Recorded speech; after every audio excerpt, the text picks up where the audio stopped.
Hello అండి. Welcome back to our channel. ఈరోజు ఇంట్లోనే చాట్ మసాలా ఎలా ప్రిపేర్ చేసుకోవాలో చూద్దాము. చాలా సింపుల్‌గా ప్రిపేర్ చేసుకోవచ్చండి. అండ్ ఒకసారి చేసి పెట్టుకున్నామంటే మనకి 6 మంత్స్ టు 1 ఇయర్ పాటు నిలవ ఉంటుంది. ప్రాసెస్‌లోకి వెళ్ళిపోదాము. ముందుగా దానికోసం ఒక హాఫ్ కప్ జీలకర్ర తీసుకుని ఫ్రై చేసుకోవాలి. మంచి వాసన వస్తూ ఉంటుందండి. లైట్‌గా కలర్ చేంజ్ అయ్యి అప్పటి వరకు అయితే ఫ్రై చేసుకోవాలి. ఇలా ఫ్రై చేసుకుని ఇప్పుడు ఒక బౌల్లోకి తీసి పక్కన పెట్టుకోండి. ఇప్పుడు సేమ్ ప్యాన్లోకి ఒక 2 స్పూన్ల పెప్పర్ యాడ్ చేసుకోండి. మిరియాలు యాడ్ చేసుకుని ఇలా కలుపుకుంటూ ఫ్రై చేసుకోవాలి.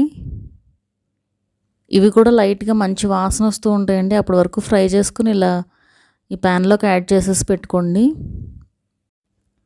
ఇప్పుడు సేమ్ ప్యాన్లోకి ఒక 2 స్పూన్ల కళ్ళుప్పు యాడ్ చేసుకుని కలుపుకోవాలి.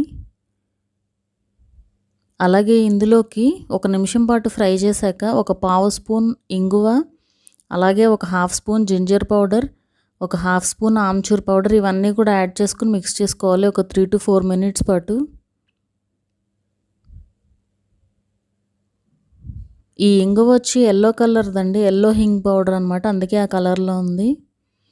ఇవన్నీ కూడా ఫ్రై చేసుకుని ఈ బౌల్లోకి యాడ్ చేసి పెట్టుకోండి. ఇప్పుడు ఇందులోకి ఒక హాఫ్ స్పూన్ కారం యాడ్ చేసుకోవాలి. ఇది సాంబార్ కారం కాదండి, పచ్చి కారం. అది యాడ్ చేసుకుని ఒకసారి ఇలా మిక్స్ చేసుకోండి.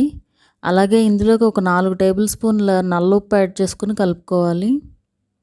ఇలా మిక్స్ చేసేసుకుని ఒక మిక్సీ జార్ తీసుకుని అందులోకి యాడ్ చేసుకుని గ్రైండ్ చేసుకోవాలి. కొంచెం కొంచెం యాడ్ చేసుకుంటూ గ్రైండ్ చేసుకోండి, అప్పుడు పర్ఫెక్ట్గా గ్రైండ్ అయిపోతుంది. చూసారు కదా, పర్ఫెక్ట్గా ఇలా పౌడర్ లాగా అయిపోయింది. అంతేనండి, మన చాట్ మసాలా రెడీ అయిపోయింది. చూసారు కదా, చాలా సింపుల్గా ప్రిపేర్ చేసుకోవచ్చండి. ఇలా ఎయిర్టైట్ కంటైనర్లో బాక్స్లో కనుక స్టోర్ చేసుకున్నారంటే మీకు చక్కగా నిల్వ కూడా ఉంటుంది. మా వీడియో కనుక మీకు నచ్చినట్లయితే సబ్స్క్రైబ్ చేసుకోండి. అలాగే ఆ పక్కనుండే బెల్ ఐకాన్ కూడా క్లిక్ చేయండి, సో దట్ మా అప్డేట్స్ అన్నీ మీకు వస్తూ ఉంటాయి.